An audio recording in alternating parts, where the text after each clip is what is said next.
From what I'm understanding, there's several keys here. Like you're going to improve your credit for the business, which makes it so then you can get better premiums for insurance.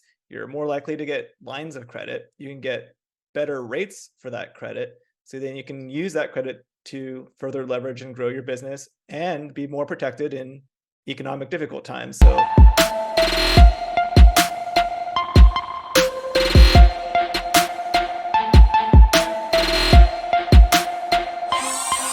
hey everybody, welcome back to the Workergenix Mastermind. I have special guest Geoff Suval with Galt. They help businesses basically get free money or access to a lot more money and getting the credit off of their personal name so that they can have less liability and better grow and expand and scale their businesses. So Geoff, welcome to our mastermind. Tell me your story of how you came to Galt and helping business owners. Awesome. Yeah. Thank you for having me, Harley. I really appreciate it. My story about how I found Galt, it's kind of an interesting one. I spent nearly 30 years, 27 years in financial services, insurance, financial advisory. I was a retirement plan specialist for the last 15 years or so, and then made a bit of a pivot, not entirely my choice. The company I was with was being acquired by a much larger organization, and some of us were not brought along for the ride. That sort of forced a pivot on me, which ultimately brought me to another company in an entirely different line of work. It's essentially a company that, started as a business management software company that morphed over the years into what is essentially a one-stop shop for small and medium-sized businesses. And honestly, I was having a lot of fun with that because it was just different than what I'd been doing for the previous 3 decades. And I was looking for another arrow to add to that company's quiver when I literally stumbled upon Galt. And, I looked into it a little bit more and did some research, and I was like, I didn't know you can do this. It sounds really interesting. And then I noticed that they were actually hiring on LinkedIn. And so I tossed my resume and, was lucky enough to pass the initial screens or whatever and got the interview. And the first interviews with the CEO, who's a complete force of nature. And, anyway, that went well. And it went well enough that I wanted to continue to pursue it. But then going back to that one-stop shop company, one of the founders and owners of that company, who's become a good friend, I was talking to him and I said, "Hey, Sean, I found this pretty amazing thing that I think could really benefit your clients." And they have 6,000 clients, right? And he's like, "Well, tell me about it." And so I did. And he's like, "That's something that literally every one of our clients could benefit from." And I'm like, "I know." And he said, "Huh." And I said, "So, I applied and, I might actually continue to pursue this." And he's like, "Go for it," And so a couple interviews later, I was lucky enough to be offered a position as a regional managing partner, and it's been going beautifully since. That was just in January 27th, I got that call. It was a really tense day until Cole Wyant, the CEO, actually made the call and said that I was brought into the family. And that's what it is. We have a family at Galt. And it's been great since then. And so that's sort of what got me there. Mm-hmm. And since I've been there, I feel like I found my calling. I mean, I've lived some of what Galt solves. And so, which I'm happy to cover as we continue. Yeah. So tell us, what problem does Galt solve? Okay. So, well, take a step back. Galt, we are a software company, right? With a 14-year history, but only under the Galt name for really the last 2 years. And there was a personal reason why our CEO, who owns multiple businesses, acquired Galt, 2 of his dear friends, childhood friends, who had successful small businesses at one time. But the environment changed. They didn't adapt. And then, honestly, Harley, all the bad things happened. The businesses went bankrupt, leading to personal bankruptcy in both cases, divorce, I think, in both cases. And then one of the owners of one of the businesses actually committed suicide. And when that happened, our CEO kind of took a step back and just thought about the situation. And the situation is that nearly 9 out of 10 small businesses fail. And when that happens, the financial devastation can be devastating. And it's not just the owner and their families and all of their assets, it's their employees and frankly, the communities that they support and they serve. The ripple effects can be profound and far reaching. And so he went looking for a solution, found what is now J Galt, bought it, rebranded it to J Galt, relaunched it, and brought it from what had been a very self-service sort of software program that you buy and then you work yourself through to a very white glove consultative. We now pull our members through this very intentional 7-step process that works every time. And so, what we do is we help business owners separate and keep separate their personal credit and their business credit and get access to the credit and the capital that they need for their business, the money they need for their business at better rates and better terms without having to give personal guarantees anymore. And we do that by helping them build a very robust credit profile on their EIN number, which is attached to their business or their LLC. So that way, when they need money for their business, never again will they put their personal finances at risk by using their personal credit or their personal assets to fund their business. There really isn't a business that we can't help. And honestly, Harley, I think I've helped clients, we call them members, in virtually every industry, every vertical you can imagine. The ones that we can help the most rapidly, however, tend to be the more capital intensive businesses with a lot of expenses. And there's a reason for that. But even less capital intensive businesses like software companies, managed service providers, managed IT, staffing companies, we can help them. It just takes a little bit longer. Right. So tell me like an example story of one of your members that you've helped, so to help our viewers kind of get a more personal picture of like, what does that look like? And, what was the problem they came to you with? And then what did that look like in the end after going through the program? Okay. Well, yeah, I'll just give you a couple we bring new members on every day. I do. So it's kind of hard to be like, oh, this one or that one. On a macro level, we reduce the risk that business owners face because they've had to put all of their personal assets at risk to obtain the funding and the financing that they want to grow, scale, or frankly, weather a storm. But I have a number of trucking clients, very capital intensive business. They love us because they have to wait a long time very often before they get paid, right? And so they're having to resort to using factoring companies, and those rates can sometimes not be very attractive. Yeah. And so, getting access to non-recourse lines of credit at better rates, and better terms, helps them operationally, smooths out their cash flow, right? It allows them to wait until they get paid, right? And then they can pay out. You said an important word there, non-recourse. Can you help explain to everybody what that means versus the alternative of what other people might be doing?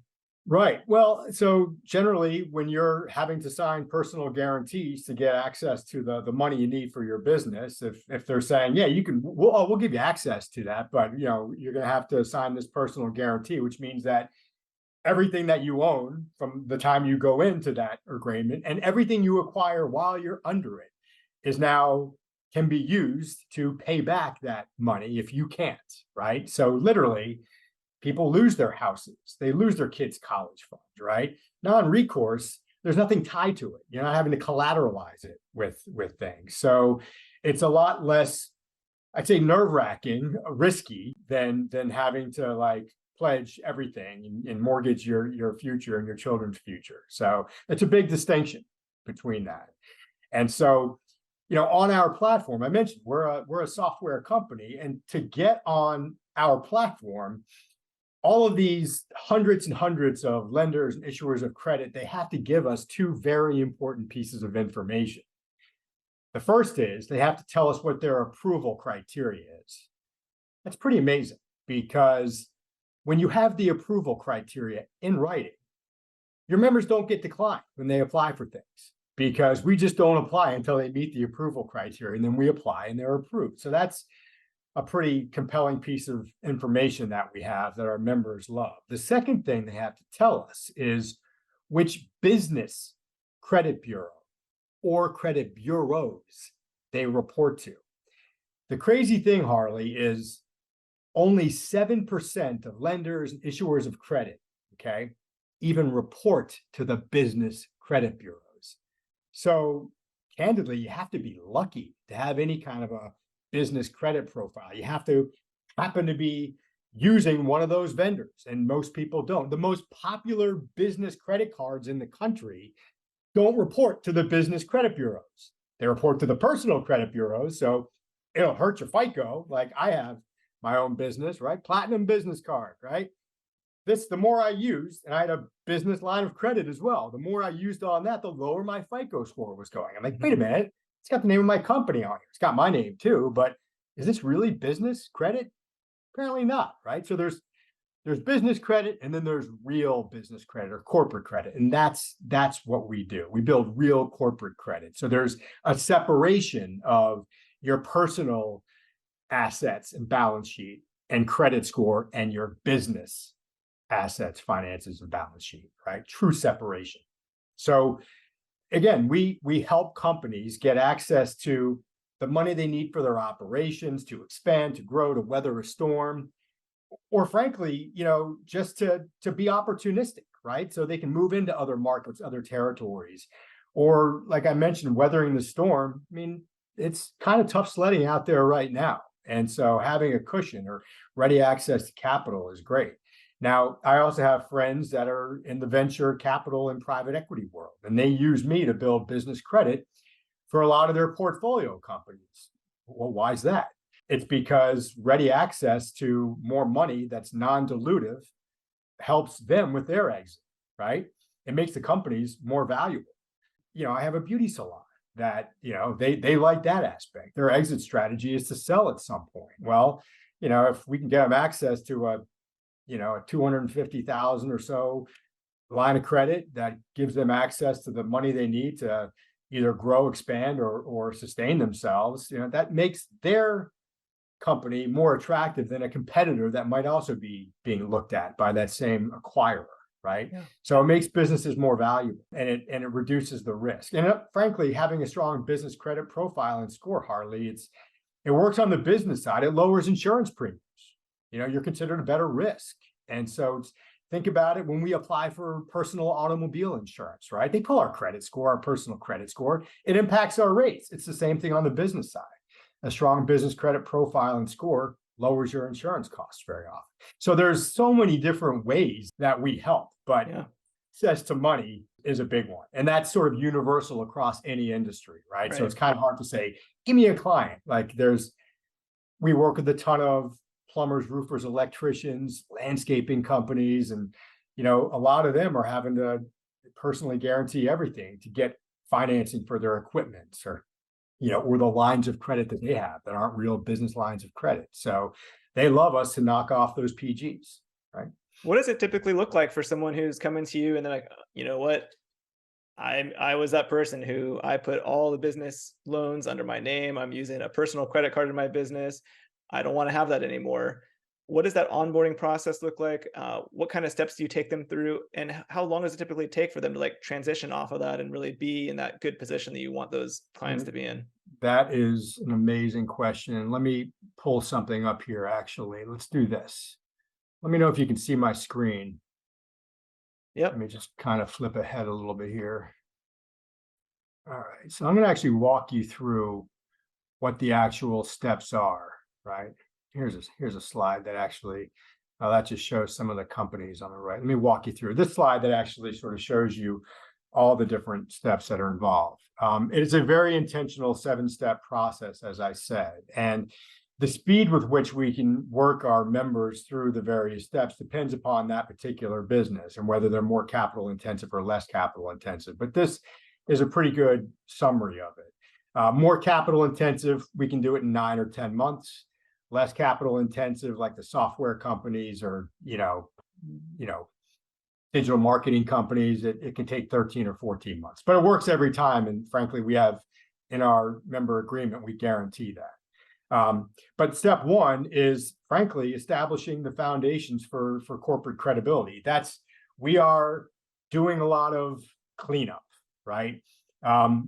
If the company has any sort of longevity, there's probably multiple different credit files out there on the different business credit bureaus, and it wouldn't necessarily all be consistent information. So if there's multiple addresses that are listed, if there's any inconsistencies, that needs to be cleaned up. And so there's a lot of, we essentially give all of our members in step one a makeover, because there's a lot of information out there that companies like Dun & Bradstreet and Experian Business and Equifax Business, those are the three biggest business credit bureaus, state financial exchanges, secretaries of state, LexisNexis, huge, 32, thousand employees, $10 billion top line revenue business. All these organizations gather information about us and our businesses. And then they sell that information to the 4,000 or 5,000 different financial institutions out there, who then use that information to make decisions about our credit worthiness and our credibility. And if there's any inconsistencies,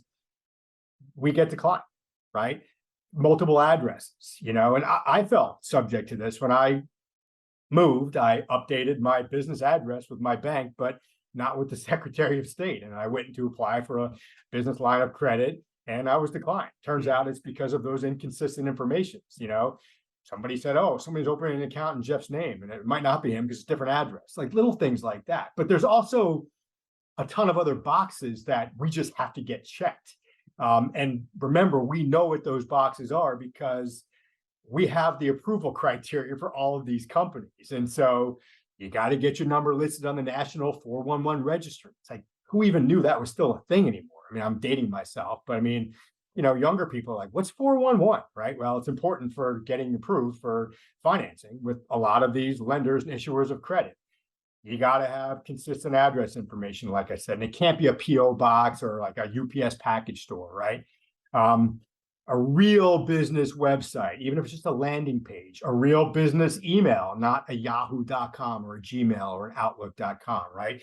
Yeah. Merchant services account, if that's applicable. There's boxes that need to be checked. And once we've established that credibility and cleaned things up, then we properly register the company with the different credit bureaus. That's step two. And then the fun start begins with step three. That's when we begin building business credit. And tier one lenders, these are small. We're not talking about large amounts of credit, and we're not talking about attractive payment terms. They're going to issue $1,000, $2,000 of credit. These are generally net accounts where you got to pay the entire amount in 30 days. And, again, small amounts. So our members have to change, who they buy some of their stuff with to these vendors that guarantee approval for our members.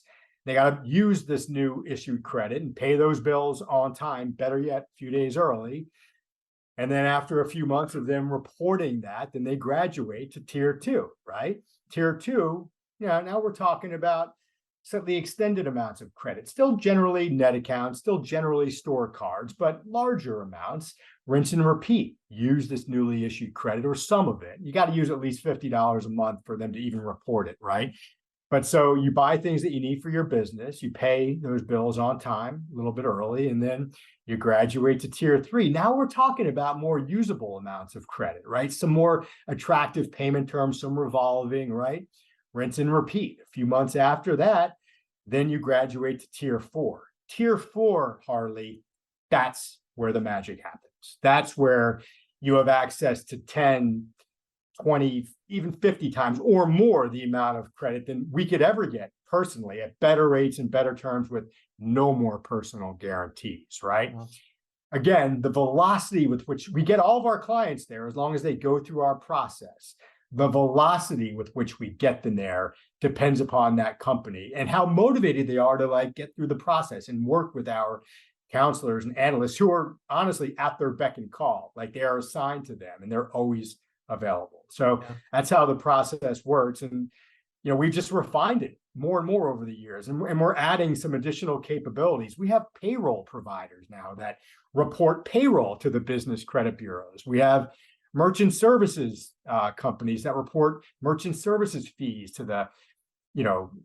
business credit bureaus, bookkeepers that report bookkeeping payments to the business credit bureaus. So we're constantly improving, which is frankly shortening the timeline that it takes for some of those less capital intensive businesses to get there. But I can't yet tell you what the results are because some of those things are so new. We don't yet have the, the actual how this has impacted the journey in terms of reducing the timeline. So it sounds like people don't necessarily have to take out new debt and like be paying expensive interest to still build their business. They can just switch which vendors they're already needing the services from, and their on-time payments now are getting reported and building that credit score. So it's not really costing them more money or interest that people might be opposed to just like. No, it's not. I mean, if you might need to change who you're buying some of your office supplies through to like one of our tier one vendors, Quill, for instance, or if you buy toilet paper for your office, you might need to buy that from Uline, right? And does Uline have the least expensive toilet paper? Probably not. But does it serve a purpose other than the obvious? I mean, yes, it helps you build your business credit. So you don't need to change all of your vendors and all your relationships by any stretch of the imagination. You do need to change how you acquire some things for your business, and use entities, vendors that report, right? And if you do that, then we guarantee we'll get you to where you need to be. It's also a commitment of a little bit of time. It takes an hour to possibly 3 a month in the first year as you're going through the intentional steps, because we don't open trade accounts in your name. You have to, and then you have to buy the things that you need for your business, and then pay those bills, right? So that takes a little bit of time, right? But it gets you to where you need to be. It gets you access to the money you need at better rates and better terms. And so, are there some inconveniences with having to open a lot of trade accounts? Yeah, that's not ideal, but is there any other way to do it? No, that's the way that works. And so we are getting better at bringing our members through the process as we've added additional partners and capabilities. But there still is effort on the side of our members, our clients. So someone that is already having like a business, it's an LLC. What if they say, well, I already have like the LLC, that's my liability protection, but they are using like the personal cards. Like, what would you say to that, business owner to say, well, look, this still really is important, and here's why? Absolutely. Well, first of all, they don't have real business cards, most likely. That's, it might have the business's name. Like, again, I have a business card with my name and the name of my company on there. This is not corporate. This is business. It still ties back to my social security number. It impacts my FICO, right? I'm not far enough along in the process myself to have real corporate credit yet. But you bring up a good point with why I started an LLC or S Corp, C Corp, whatever it is, right? And when we are first getting started in business and somebody says to us, you got to have an LLC or a corporation so you get the protection of the corporate veil, right? We've all heard that, right? And so you're like, well, yeah, I need to be able to protect myself, and so I'm going to set up an LLC so I get that protection. But the moment that we go and ask for funding or financing at all, and they're like, sure, yeah, but you got to sign here this personal guarantee, which happens in like 100% of the cases, we just pierced our own corporate veil. So that means that if things do go the other way or go sideways, which happens in nearly 9 out of 10 cases, right? Which puts all of our assets, our house, other assets and savings at risk, right? And we've pierced our corporate veil. All of that stuff is on the line. It's all at risk, which leads to terrible outcomes and tragedies and these horrible stories that we hear. So when we bring our members through our process, or when they go through a process such as ours, although there's nobody that does what we do, so through our process, it doesn't guarantee success. It makes it a lot less likely that a company is going to fail because of access to capital or cash flow issues. Like, we've helped solve that issue. But, frankly, some businesses will fail anyway because the owners don't really know how to run a business, or they're outcompeted, or they're too expensive, or there's no market for what they're selling or their service anymore, right? So businesses will still fail. if they've gone through a process like ours and they've effectively separated their business and their personal, right? Then it doesn't mean that they have to lose everything. We have truly protected their assets on the other side of that corporate veil. We repair these pierced corporate veils that every small and medium-sized business has done.